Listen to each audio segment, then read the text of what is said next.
Khususnya dia ingin menunaikan janjinya mungkin kepada para imam di HTI sana bahwa nanti Pak Jokowi akan saya adili. Setidaknya saya akan memperlihatkan kepada kalian orang yang membubarkan kita sudah saya cecar di pengadilan. Ya, dia tidak berkepentingan soal menang kalah. Toh yang dipenjara bukan dia. Gitu. Ahmad Khozinuddin menuding bahwa apa yang dilakukan Joko Widodo atau apa yang dilakukan oleh Pak Jokowi ini adalah bentuk dari propaganda dan politik adu domba. Politik adu domba.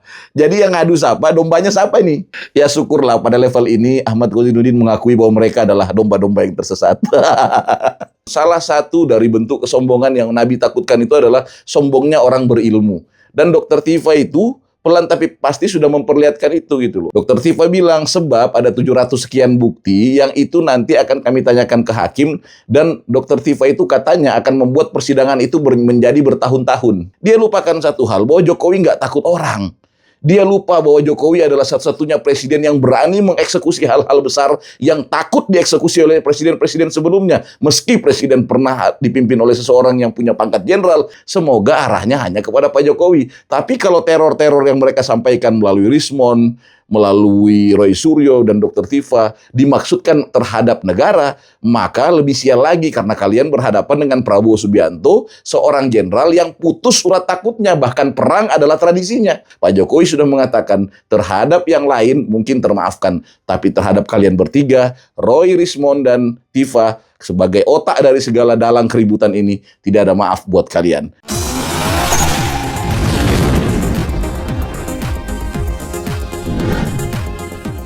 Assalamualaikum warahmatullahi wabarakatuh. Salam sejahtera untuk kita semua. Shalom, Om Swastiastu, Om Santi Santi, Om Namo Buddhaya, Rahayu Rahayu, salam kebajikan, syadu syadu syadu. Kita nongkrong lagi di sini, di parkiran Om Kindi. Selamat berkumpul kawan-kawan semua. Bagi teman-teman yang baru saja menemukan channel YouTube ini, jangan lupa subscribe, like, share, and comment. Ya, agar kemudian channel YouTube ini bisa menjadi tempat kita berkumpul, bisa lebih meluaskan jaringan dan terus berkembang. Dan kemudian teman-teman yang masih waras, teman-teman yang satu frekuensi, yang cara berpikirnya masih tegak lurus untuk NKRI, bisa nimbrung di tempat ini agar semangat juang ini tidak pernah pudar dan kalian juga bebas untuk berekspresi, merdeka untuk berpendapat dengan catatan, gunakan pendapat yang objektif, yang berbasis kepada data. Kalaupun punya ide atau kemungkinan ada analisis, silahkan dipaparkan di kolom komentar. Mengkritik pun tidak masalah. Sepanjang itu demi membangun, demi produktivitas, dan yang paling terpenting, tidak ada tendensi, tidak ada unsur sara, hoax, disinformasi, atau fitnah sekalipun. Guys, pada obrolan parkiran kita kali ini, di parkiran Om Kindi ini, aku justru lagi pengen bicara khusus agak serius terhadap dua manusia ini.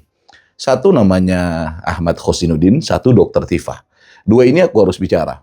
Ya, karena beberapa hari terakhir ini aku pantengin terus pernyataan-pernyataan mereka. Aku ikutin terus apa yang mereka sampaikan di media cetak maupun di media elektronik. Terlihat betapa keduanya ini betul-betul punya kemampuan bersilat lidah luar biasa, kepiawaian mengutarakan kata-kata, tapi juga sekaligus kadang-kadang keduanya tidak menyadari banyak sekali apa yang mengganjal di hati dan pikiran mereka terungkapkan meskipun diselimuti dengan bahasa-bahasa kampus, bahasa-bahasa ilmiah. Pertama saya ingin mencoba untuk ya mau dibilang mereaction atau juga untuk menganalisis pernyataan dari Ahmad Khozinuddin yang menurut saya juga memperlihatkan sikap kegusaran dia, kegalauan dan seterusnya. Pernyataan Ahmad Khozinuddin terkait soal ketika Egy Sujana dan kawan-kawan, dalam hal ini Egy Sujana dan Damai Harilubis mendapatkan SP3 pasca pulang dari Solo. Ketika itu Ahmad Khozinuddin bicara bahwa memang geng Solo lagi menang, siapa yang datang ke geng Solo untuk minta maaf, maka dapat hadiah dalam bentuk restoratif justice misalnya, dan peluncuran SP3 agar mengeluarkan orang-orang dari jeratan kasus tersangka. Sehingga kemudian Ahmad Khozinuddin menuding bahwa apa yang dilakukan Joko Widodo atau apa yang dilakukan oleh Pak Jokowi ini adalah bentuk dari propaganda dan politik adu domba. Guys, pertama saya ingin menyampaikan kenapa Ahmad Khozinuddin harus kaget, Kenapa Ahmad Kozinuddin seperti lupa bahwa Pak Jokowi adalah mantan wali kota, mantan gubernur, dan mantan presiden yang notabene-nya keterpilihannya itu basisnya politik. Masa Anda lupa bahwa Pak Jokowi memenangkan kontestasi pemilu dengan basis demokrasi kita, itu kan sebuah skema pesta politik. Terminologi apapun yang kita kemukakan, keterpilihan Jokowi itu adalah keterpilihan politik, keterpilihan demokratik. Maka kepemimpinannya pun disebut sebagai kepemimpinan politik. Ya. Artinya apa? Ruang lingkup dan nalar Pak Jokowi yang mengitari setiap kepalanya, yang mengitari setiap cara pandangnya, itu basisnya adalah basis politik. Jangankan dalam mengambil sebuah keputusan terkait dirinya atau pribadinya, bahkan untuk mengambil sebuah keputusan yang basisnya buat negara, basisnya buat sebuah aturan, atau basisnya sebuah keputusan-keputusan presiden, itu narasinya harus narasi politik, dan nalar yang kemudian dituangkan dalam pengambilan keputusan itu adalah nalar yang 85% pertimbangannya adalah politik.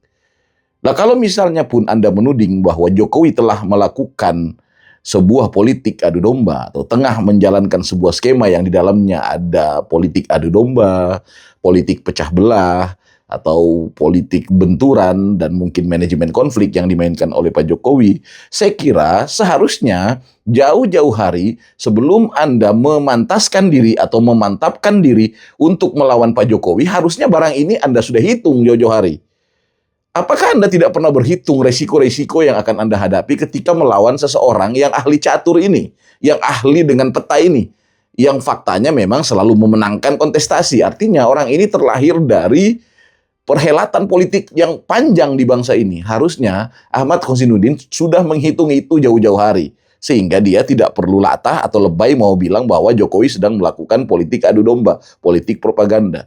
Meski demikian, saya juga agak lucu ya ketika dia menyatakan dengan tegas di depan layar kaca bahwa apa yang dilakukan Joko Widodo ini, dia bilang apa yang dilakukan saudara Joko Widodo ini adalah politik adu domba, memecah belah lah ya.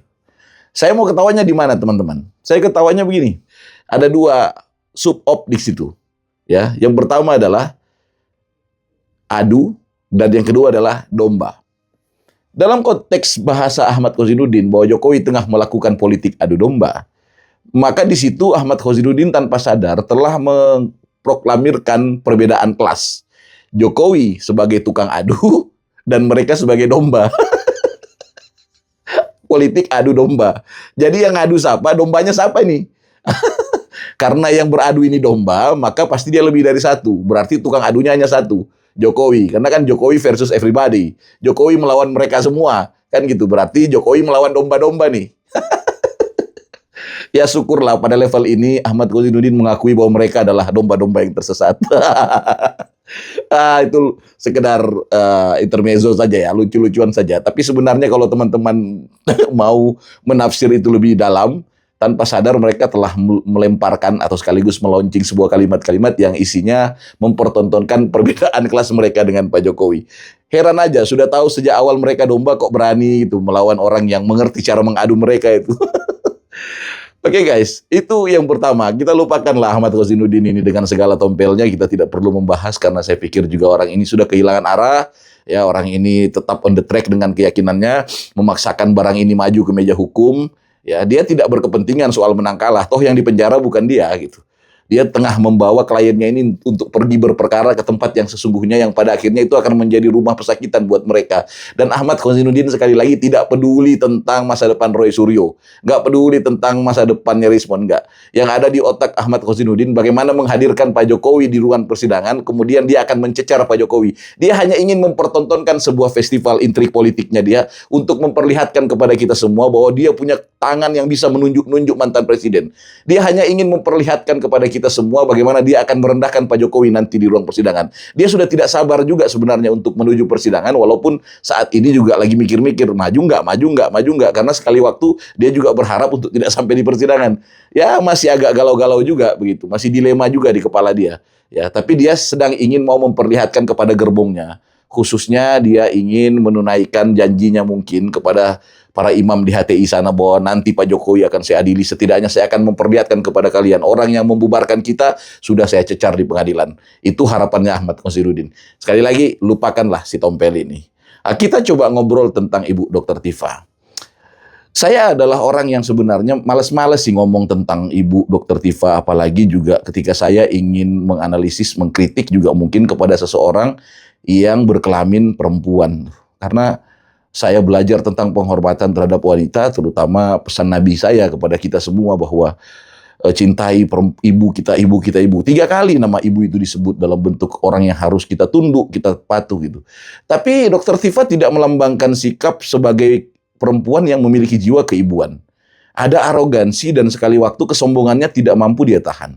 Dia seolah mau mengirim pesan kepada kita bahwa di bumi ini yang mengerti ilmu tuh hanya dia. Bahwa di bumi ini dokter satu-satunya itu hanya dia gitu. Dia yang dokter, tapi dia yang juga politisi, dia yang juga katanya bisa memprediksi masa depan, dia juga katanya yang bisa berbicara dengan alam gaib. Semua pernyataan-pernyataan Dr. Tifa diselimuti dengan istilah-istilah kedokteran agar kemudian memanipulasi telinga dan mata kita agar kita bisa memuji-muji dia. Tapi saya secara pribadi melihat wajahnya yang jutek itu sedikit pun tidak terpancar adanya aura keperempuanan, aura sikap yang luhur sebagai seorang perempuan yang harusnya orang yang punya sekolah setinggi itu harusnya punya guna buat bangsa dan negara, bukan cuma tukang bikin gaduh. Dan menurut saya beliau malpraktik ya, karena dia seorang dokter tapi kok malah ngurusin ijazah gitu. Itu nggak masuk akal. Harusnya dia buka praktik untuk nolong orang-orang yang sakit, bukannya dia ikut berselancar dalam keributan kasus ijazah ini.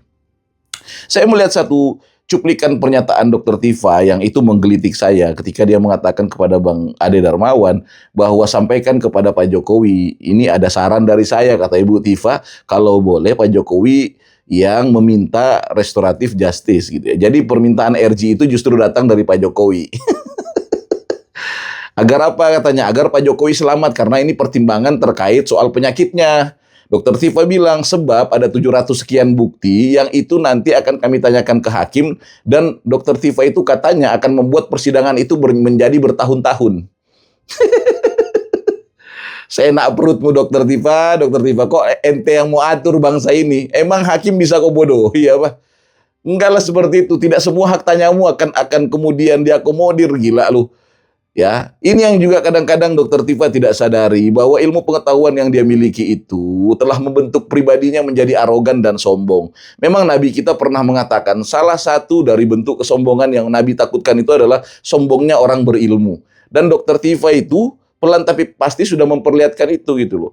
Dr. Tifa tidak belajar dari peristiwa perempuan-perempuan sombong di masa lalu yang akhirnya bertumbangan. Hindun yang akhirnya masuk Islam. Ratu Balkis yang akhirnya tunduk di hadapan Sulaiman. Innahu min Sulaiman wa innahu bismillahirrahmanirrahim.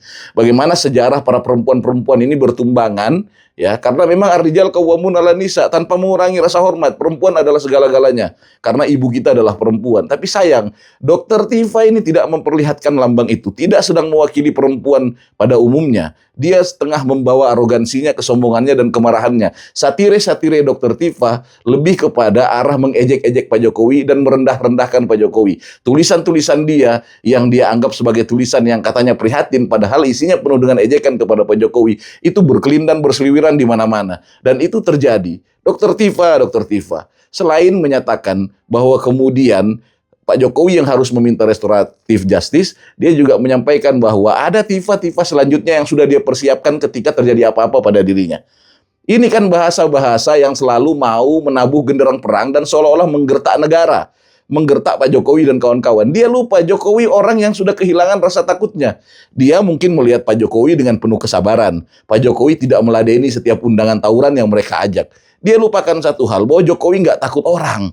Dia lupa bahwa Jokowi adalah satu-satunya presiden yang berani mengeksekusi hal-hal besar yang takut dieksekusi oleh presiden-presiden sebelumnya. Meski presiden pernah dipimpin oleh seseorang yang punya pangkat jenderal, takut mengeksekusi itu. Tapi Jokowi mampu. Blok Rokan, kita bicara tentang Freeport, bagaimana menundukkan para naga. Jokowi punya kesanggupan untuk melakukan itu. Bahkan Haritanu Sudibyo berkali-kali menghadap dengan panggilan Pak Jokowi. Ya, dia lupa tentang semua itu. Jokowi nggak takut manusia, apalagi Dokter Tifa minta maaf dengan segala hormat. Dan semoga teror Dokter Tifa dan kawan-kawan ini, semoga arahnya hanya kepada Pak Jokowi. Tapi kalau teror-teror yang mereka sampaikan melalui Rismon, melalui Roy Suryo dan Dokter Tifa dimaksudkan terhadap negara, maka lebih sial lagi karena kalian berhadapan dengan Prabowo Subianto, seorang jenderal yang putus surat takutnya, bahkan perang adalah tradisinya. Kalian telah salah menabuh genderang ini, kalian salah lawan. Saya justru ingin menyampaikan kepada Dokter Tifa dan kawan-kawan, masih banyak waktu, masih ada kesempatan bagi kalian untuk datang secara baik-baik, ya, secara gentle meminta maaf kepada Pak Jokowi. Kami justru menganggap itu yang lebih tepat ketimbang Anda meminta Pak Jokowi harus melakukan RG. Di tengah Pak Jokowi sudah tidak sabar. Karena apa? Pak Jokowi sudah mengatakan terhadap yang lain mungkin termaafkan, tapi terhadap kalian bertiga, Roy, Rismon, dan Tifa, sebagai otak dari segala dalang keributan ini, tidak ada maaf buat kalian. Maka bersiaplah menuju kepada tempat yang paling gelap di bangsa ini. Parkiran Om Kindi akan kembali lagi nanti.